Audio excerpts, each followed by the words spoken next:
Hello and welcome back to the Streamers and Waiver Wire podcast. I'm your host, Josh Shepardson, and you can follow me on Twitter where I post is at BChat50, and it's the big week, championship week in roughly 99% of fantasy leagues.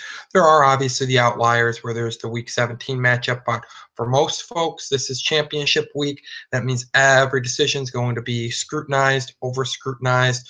You're going to have those fun feelings of questioning your every roster move.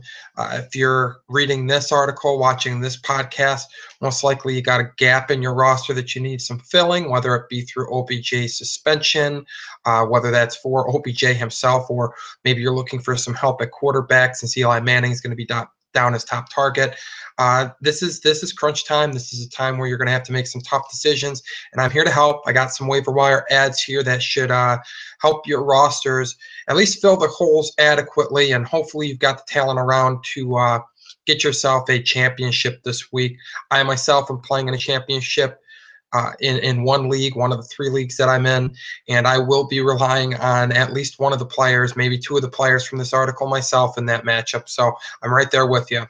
Starting at the top, we got Christian Michael, and I feel like this is the millionth time I've talked about the man. He's back in Seattle. I talked about him prior to leaving Seattle years ago, but also been on that bandwagon when he was in Dallas. Finally said I'm done with him. When Dallas was done with him, when he couldn't overtake Darren McFadden for the featured back job there, I was done with him. And then the Seahawks signed him off of the Washington Redskins practice squad, and he was the leading rusher this past week, carrying the ball 16 times for 84 yards, and really looking like a very good running back in the process. Now, that does come with some caveats, the first being the most obvious, and that's that it came against the Browns, and the Browns are terrible. They've given up 134.9 yards rushing per game, the second most rushing yards allowed per game.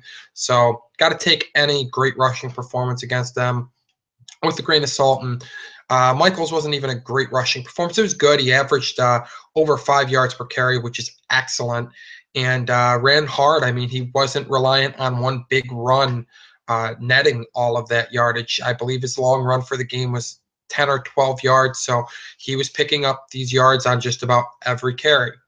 Another thing worth noting from that game is that he only played 2 more offensive snaps than Bryce Brown, according to Pro Football Reference. Michael was on the field for 24 offensive snaps, which is 34% of the team's offensive snaps. It's a little bit alarming. You like the workload leaning heavily in Michael's favor, but you'd like to see that he played a little bit more in a contest where he played well. That said, he looks like he's clearly the preferred running back for first and second down. Fred Jackson saw time as the third down back. And this week, the Seahawks are once again big favorites, 13.5 points at home against the St. Louis Rams. The Rams have crumbled as a run defense this year. In all, they've allowed the 9th most fantasy points per game to running backs. So that shapes up nicely for Michael, assuming he carries the load down the stretch, salting this big lead away, which is what I'm expecting. I expect him to spearhead that rushing attack, and I think he'll carry the ball 15 to 20 times. And at that, if he's doing that at 4.5 yards a clip, you're talking about a 100-yard runner. That is certainly RB2 quality. I think that's what you're going to get from Michael this week. Hey, maybe he'll even find pay dirt. The other waiver wire ad that I'm going to tout before getting to the streaming options is Dorial Green-Beckham of the Tennessee Titans. The rookie receiver has been excellent this year. At least of late, I should say. Over the last 3 weeks, he's twice eclipsed 100 yards receiving. And in those 3 games, he's totaled 14 receptions on 22 targets for 285 yards receiving.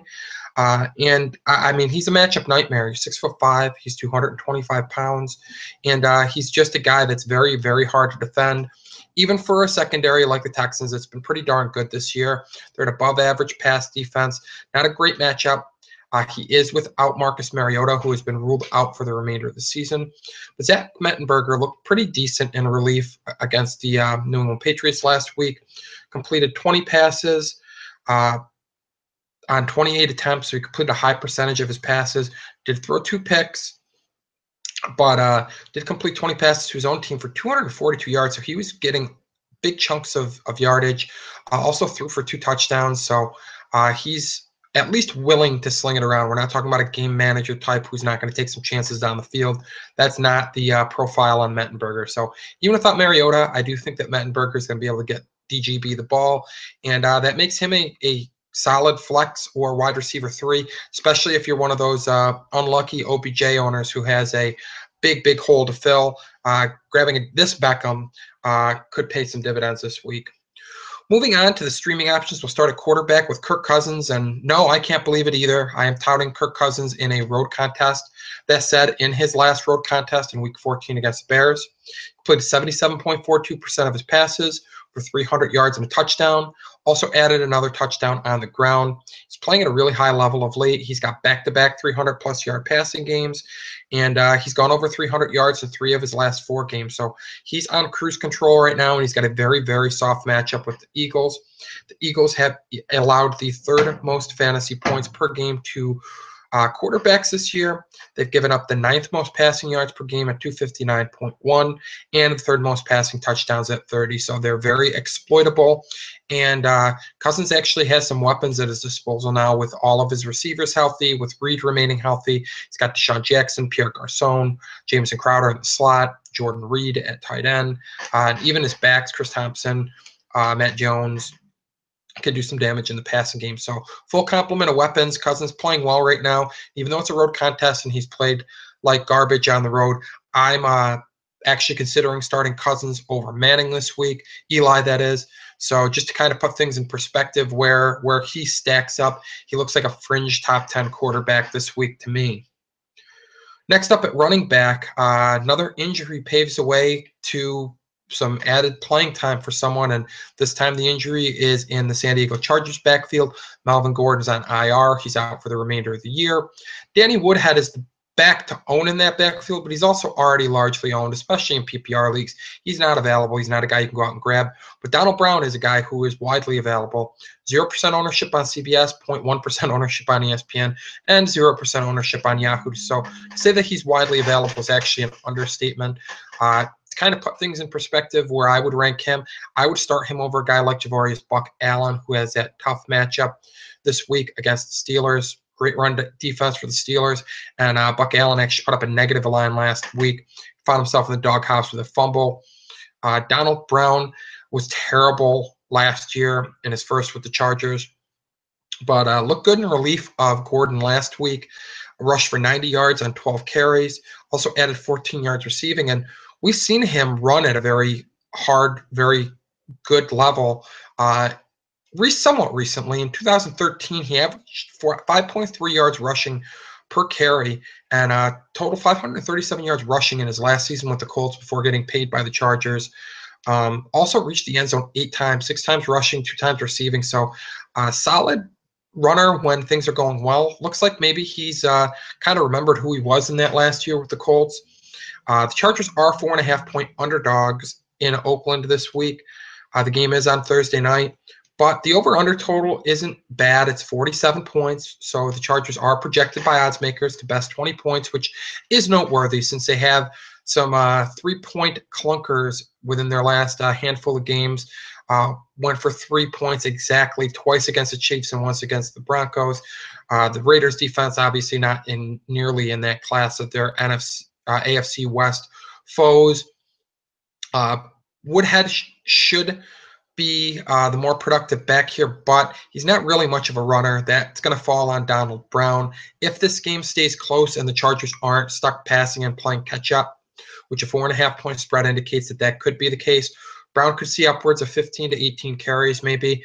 And if he does so, averages just over 4 yards a carry, probably going to be just enough to have some low-end RB2 or flex value, especially if you're an owner that's reeling from injuries to Thomas Rawls and other backs of late, or you're a Buck Allen owner who is stuck looking to refill that gap again because Allen looked terrible last week. So go ahead and grab him up if you need some help at running back.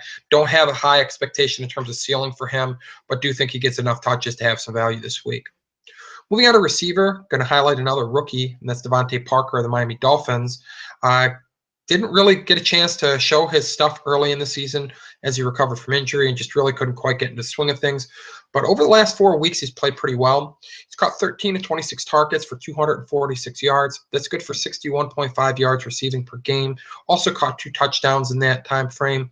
Definitely not going to make you feel good relying on Ryan Tannehill and a rookie receiver, but I mean, if you're an OBJ owner, you've been blindsided. You're going to have to roll the dice on somebody. Parker looks really good to me this week, in part because he's played well lately, but in larger part because he's facing the Colts, and the Colts have been dreadful defending wide receivers. They've yielded the 3rd most fantasy points per game to wideouts this season. So Parker looks like a serviceable flex or wide receiver 3 if you're in need to patch things up. Things are a little bit more dire at tight end. The position doesn't really look good at this point in the season. Not a lot of great matchups. Your top end guys, I mean, they're not available, simply put. But a guy that has emerged of late is Will Tye. And if you're not familiar with who Will Tye is, you're certainly not alone. He did nothing through week 9, was only active and playing for 6 games in the first 9 weeks of the season.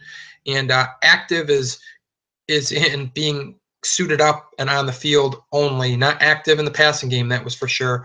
Only caught 10 passes for 96 yards in that time frame. But since then, he's caught 24 passes for 273 yards receiving and 2 touchdowns. He's come out of nowhere. He's playing well at this point in time. He's found the end zone in back-to-back games. He was targeted 8 times in the Week 15 game against the Panthers. I was targeted 8 times just a few weeks ago as well. I'd expect him to see somewhere around that 8 target mark with OBJ out. They're going to have to throw the ball to somebody, and Tye has stepped up and looked quite good. And if you're hurting at tight end, Tye looks like a pretty good fill-in who should get a bump in production, especially in PPR leagues where I think those additional targets will net him a few extra points on some cheap receptions. And the fact he's found the end zone in back-to-back contests bodes well for his chances of scoring a touchdown. Doesn't have a great matchup this week against the Vikings, but if their secondary is hurting, which it has been, maybe he gets a little bit softer matchup than the season-long numbers would suggest. Finally, the Pittsburgh Steelers are my stream defense of the week, and this should come as a little surprise. I touted them a couple weeks ago as a stash play just for this matchup. You're getting this matchup now. Unfortunately, they're not as widely available. So if you weren't stashing them, they're 70% owned in CBS leagues, 62.2% owned in ESPN leagues, and 49% in Yahoo leagues. Not as available as I'd like for a defense that I'm highlighting, but there's a chance that those ownership rates actually go down in the next day or two since they are coming off of a poor showing against the Broncos. But they have just a dreamy matchup with the Ravens this week. Ravens just have no weapons since they lost Steve Smith, Joe Flacco, and Justin Forsett for the season. Allen started to look good. Obviously found himself in the doghouse last week. Even if Allen had been playing well, I would be skeptical of his ability to have some success against the Steelers this week. They've been really good against the run. So going to force the backup quarterback-led, likely Jimmy Clausen-led Ravens offense to air it out. And when Jimmy Clausen and the words air it out are in the same sentence, you got to like that defense that's opposing them. The Steelers' offense is clicking on all cylinders, absolutely hung a big number on a much, much more talented, arguably the most talented defense in the league, the Broncos in Week 15. They should have little problems racing out to a big, big lead. The Steelers are 10.5-point road favorites. So when they push that lead out to double digits, that means Jimmy Clausen is going to have to throw the ball in predictable passing situations, and that is perfect for an opportunistic defense like the Steelers. They give up a ton of yards. They can give up a lot of points. But when they get a big lead, they can put up some fantasy points thanks to being tied for 5th in turnovers forced in the league with 26 and tied for 4th in sacks with 40. They are a big play defense, but this week, because they're facing a below-average quarterback, they not only have a high ceiling, they also have a high floor because the Ravens just don't have the type of offense that can exploit some of the weaknesses on that Steelers defense. So that's going to wrap things up this week. That's going to wrap things up for the podcast for the season. Thank you for tuning in. Good luck in your championship matchups. Good luck if you're playing for 3rd place and hoping to win some pride there as well. Hopefully it's been a very successful season for you. If you're watching the podcast at this point, I'm assuming that it has been, and congratulations on that. Until the end of the week, though, definitely check out fantasyfootballcafe.com. We've got more articles and video podcasts going up this week to help you secure your fantasy championship. We've also got the active fantasy football forum. If you've got a specific question about your team, maybe some roster decisions that you're struggling with, get on there, ask it. We've got an active community that's more than happy to help answer that question for you, give you some peace of mind as you go into your final matchup. Until next season, good luck and take home your championship. Take care.